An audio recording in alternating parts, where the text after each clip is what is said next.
జై శ్రీరామ్. హిందూ బంధువులందరికీ నమస్కారం అండి. ఈరోజు ఏది నిజం పార్ట్ 3. ఈ పార్ట్ 3లో సేమ్ అంబేద్కరిస్టులు వర్సెస్ అంబేద్కర్.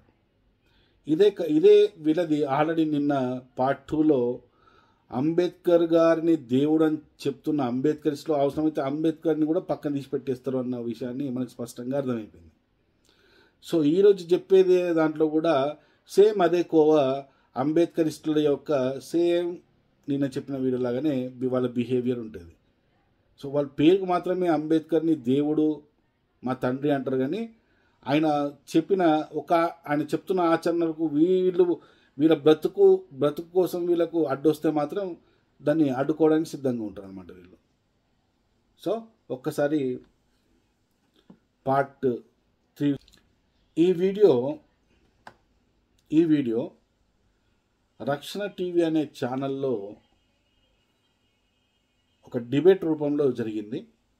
ఆ డిబేట్లో జిలకర శ్రీనివాస్, అలాగే రక్షణ టీవీకి సంబంధించిన ఇద్దరు వ్యక్తులు, అలాగే మన భాస్కర్ రాజు గారు, అలాగే ఇంకొక వక్త, అతను కూడా క్రిస్టియన్ సమాజానికి సంబంధించిన వక్తనే. సో నలుగురు క్రిస్టియన్ సమాజానికి సంబంధించిన వక్తలు మన డాక్టర్ భాస్కర్ రాజు గారు కూర్చొని మాట్లాడుతున్నారు. ఏ టాపిక్ మీద అంటే ఆర్యన్ థియరీ మీద. ఆర్యులు బయట నుంచి వచ్చారు. ఈ ఆర్యులు మనం ద్రవిడము, వీళ్ళు ఇక్కడి వాళ్ళు, బయట నుంచి వచ్చిన వాళ్ళు ఆర్యులు, వాళ్ళే బ్రాహ్మణులు, లేకుంటే బ్లా బ్లా బ్లా అని రకరకాల కొత్త శిష్టాలు కనిపెట్టి మన మీద వీళ్ళు రుద్దుతుంటారు. అంటే ఎక్కడికి వెళ్ళి ఈ దేశంలో ఉన్న ప్రజలు డివైడ్ కావడానికి ఎన్నో ప్రయత్నాలు చేస్తుంటారు ఈ శక్తులన్నీ.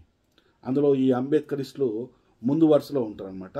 అలాంటి ఈ చర్చల్లో ఇప్పుడు మీకు నేను వీడియో చూపిస్తాను. అందులో ఆర్యన్ థియరీ అనేది కంప్లీట్లీ రాంగ్ అని చెప్పేసి అంబేద్కర్ గారు చెప్తున్నారు. ఆ అంబేద్కర్ గారు చెప్పిన రిఫరెన్సెస్ భాస్కర్ రాజు గారు చూపిస్తూ చెప్తున్న మాటలు ఒకసారి వినండి. ఆర్యన్ థియరీ అనేది కంప్లీట్లీ రాంగ్. ఇది దీనికి ఆధారాలు లేవు. ఇది బ్రిటిష్ వాడు భారతీయులను 2 భాగాలుగా చేయడానికి పనిన కుట్రలో ఒక భాగము. ఇది ఒక ట్రాష్, దీన్ని నమ్మకండి అని చెప్పేసి అంబేద్కర్ గారు విత్ రిఫరెన్స్తో సహా మాట్లాడింది భాస్కర్ రాజు గారు చూపిస్తున్నారు. ఒక్కసారి వీడియో చూడండి. యాజ్ ఫార్ యాజ్ వేద ఇస్ కన్సర్న్డ్, ఆర్య అనే పదాన్ని వేదంలో రేషియల్ దృష్టితో వాడలేదు, జాతితో వాడలేదు. అంబేద్కర్ గారు చెప్పిన మాట. తర్వాత దాసు అని అన్నారు.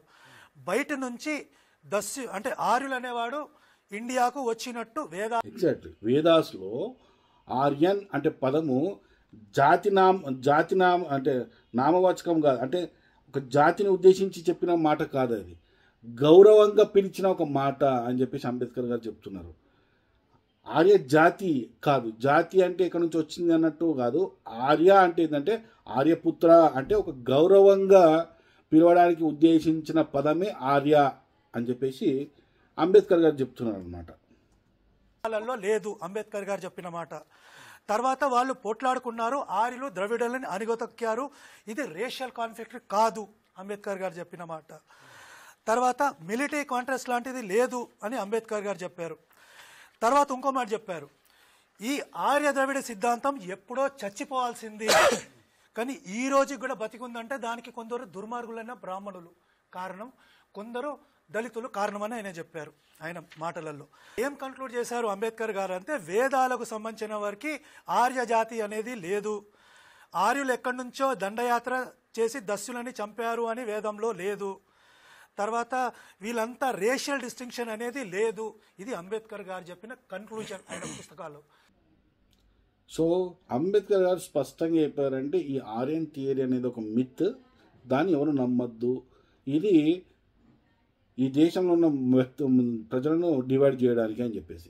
అయితే ఈ వీడియో కూడా ఎందుకు మీకు అంత బ్లర్ కనబడుతుంది అంటే, కాపీ రైట్స్ పడతాన్న ఉద్దేశంతో నేను ఇలా తీసుకోవడం జరిగింది. ఎందుకంటే ఈ వీడియో ఇక్కడ చూపిస్తాను కాబట్టి నేను ఈ విధంగా తీసుకోవడం జరిగింది. ఓకే, సో ఒక్కసారి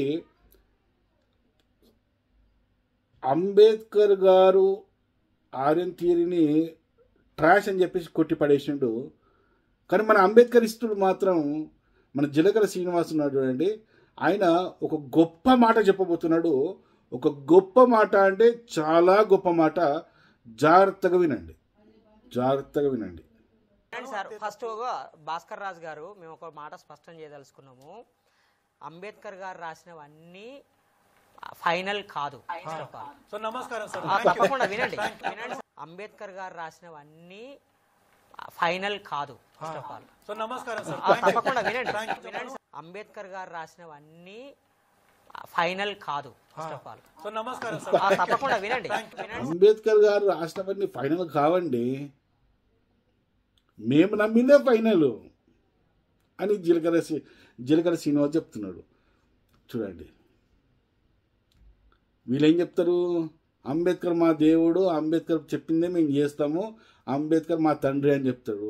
మరి ఆ దేవుడు ఆ తండ్రి ఆర్యన్ థియరీ రాంగ్ రాబోయి, మిత్ రాబోయి, పనికి రాదు రాబోయి, ఈ దేశం సంబంధం లేదు, ఆర్యన్ అనేవాడు లేనేలేడు, ఇదంతా బ్రిటిష్ వాడు కల్పించిన అభూత కల్పన అని చెప్తే అంబేద్కరిస్టులు ఏం చేస్తారు, అసలు అంబేద్కర్ రాసింది అన్ని ప్రతి ఒక్కటి కరెక్ట్ కాదండి అని చెప్తున్నారు.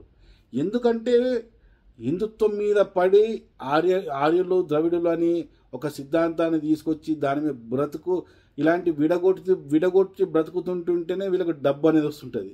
అలాంటి ఆ ఆర్య అనే పదాన్ని మీదనే అంబేద్కర్ ట్రాష్ అని కొట్టి పడేస్తే వీళ్ళకి ఆదాయం పడిపోతుంది కదా. సో ఆ ఆదాయం కడుపు కాలిపోతుంది. మరి కడుపు వాళ్ళు చేస్తున్న ఈ ప్రచారాన్ని రాంగ్ అయిపోతుంది. అప్పుడు వీళ్ళ ఆదాయం అనేది పడిపోతుంది. కాబట్టి ఇమ్మీడియట్గా ఇప్పుడు ఏమనిపిస్తుంది అంటే అసలు అంబేద్కరే రాంగు, అసలు అంబేద్కర్ కోసం పక్క పెట్టేసి అంబేద్కర్ చెప్పిన ప్రతి ఒక్కటి కరెక్ట్ కాదు అని చెప్పేసి అంబేద్కరిస్ట్ అయిన ఒక రాజకీయ పార్టీకి సంబంధించిన అధ్యక్షుడు పలికిన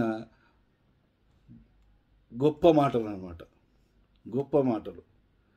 ఇది అంబేద్కరిస్టులు వర్సెస్ అంబేద్కర్. ఇలాంటివి ఉంటాయి ఏమన్నా పరిస్థితులు. అంబేద్కరిస్టులకు ఏం కావాలంటే ఎక్కడికి వెళ్ళి హిందూ ధర్మం మీద పడి ఏడవాలా, 4 డబ్బులు రావాలా. ఈ 4 డబ్బులు వచ్చేటప్పుడు ఎవరైనా అడ్డుపడితే సాక్షాత్తు అంబేద్కరే అడ్డుపడ్డా కూడా అంబేద్కర్ని కూడా తీసి పక్క పడేస్తారు. ఇది అంబేద్కరిస్టుల యొక్క గొప్పతనం. ఇది ఏమని అనుకోండి. సో ఏది నిజంలో అంబేద్కరిస్టులు అంబేద్కర్ వర్సెస్ అంబేద్కర్ అనే ఈ కాన్సెప్టు ఇది పార్ట్ 2 ఇది. Okay, thank you. జై శ్రీరామ్.